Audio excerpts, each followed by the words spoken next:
Example में हार्दिक स्वागत करता हूं। हम है एग्जाम्पल कलम से क्रांति। तो ये चीज आपको पता चल गई होगी, नहीं पता तो सुन लीजिए। ये राज्य परिषद के आयुक्त एवं सचिव का नोटिस है। आयुक्त एवं सचिव राज्य परिषद अनुभाग 4 लखनऊ, इन्होंने किसे भेजा है? ये सेवा में समस्त मंडलायुक्त।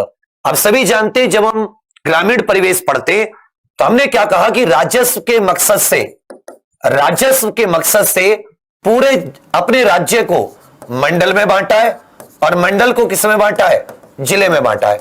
मंडलायुक्त जिसे कमिश्नर भी बोलते हैं, वो राजस्व के मतलब का होता है, जो जिले के कलेक्टर आदि के ऊपर अपना प्रभाव रखता है। कलेक्टर आदि इसी के अधीन रहते हैं।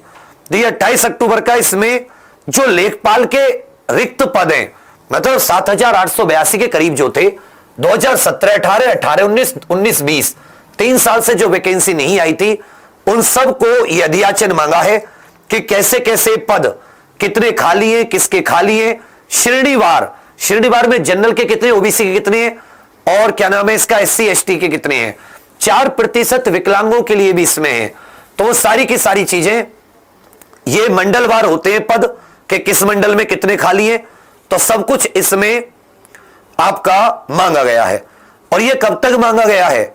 ये 1 नवंबर तक साफ तौर पर दे रखा है कि दिनांक 1/11/2021 1 नवंबर तक परिषद को विशेष वाहक के माध्यम से सुबह 11 बजे तक ये मतलब उपलब्ध कराना सुनिश्चित करें, जिससे कि कितने पद कितने, तभी तो पता चलेगी। इसमें फिर पूरा का पूरा प्रारूप दे रखा है कि सीधी भर्ती का अधियाचन कैसे होगा, इसमें विभाग का नाम, कितने अधियाचित पद का नाम क्या है, नया सृजित किया गया या पुराना है, ये पूरी की पूरी जो शासन को भेजा जाता है। प्रतिशत के आधार पर अनुसूचित जाति 21%, अनुसूचित जनजाति 2%, अन्य पिछड़ा वर्ग 27%, आर्थिक रूप से 10% और विकलांग हो जाएंगे 4%। इस श्रेणीवार इन्होंने पद सारे के सारे मांगे।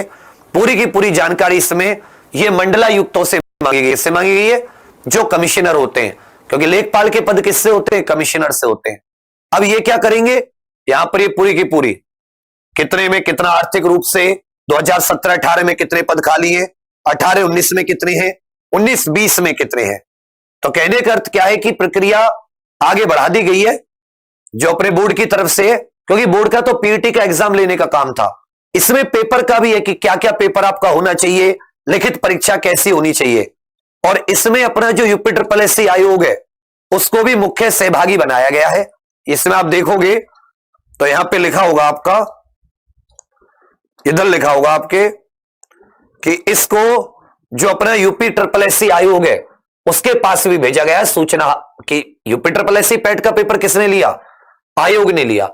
अब आयोग के पास राज्य परिषद की ओर से जानकारी आएगी कि मेंस का जो पेपर आपको लेना है वो कौन कौन से सब्जेक्ट का लेना है, उसमें क्या क्या रहेगा, क्या क्या नहीं रहेगा। तो उसी के लिए पूरी की पूरी जानकारी मांगी गई है, शासन ने मांगी है, जो राज्य परिषद के सचिव हैं। और मांगी किससे है?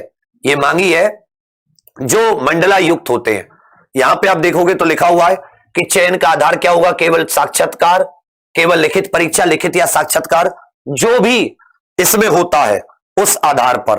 और फिर इसमें पूर्ण संख्या, कौन से साल के लिए कितने पद, किस कैटेगरी के लिए कितने पद खाली है।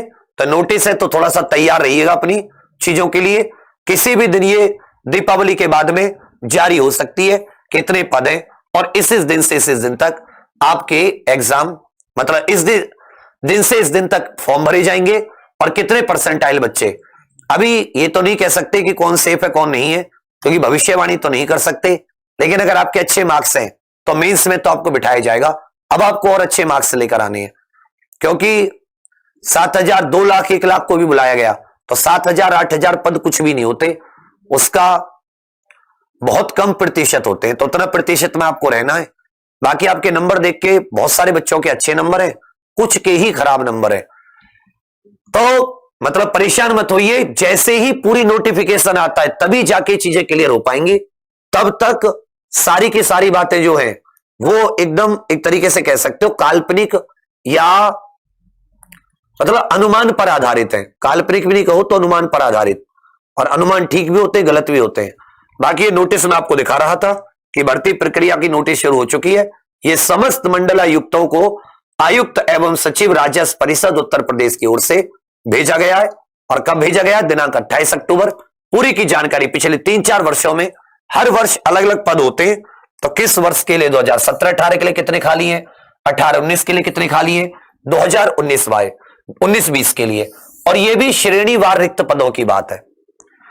तो चलिए साथियों, अभी बाकी 2 मिनट बाद आपकी हिंदी की क्लास शुरू हो जाएगी। अब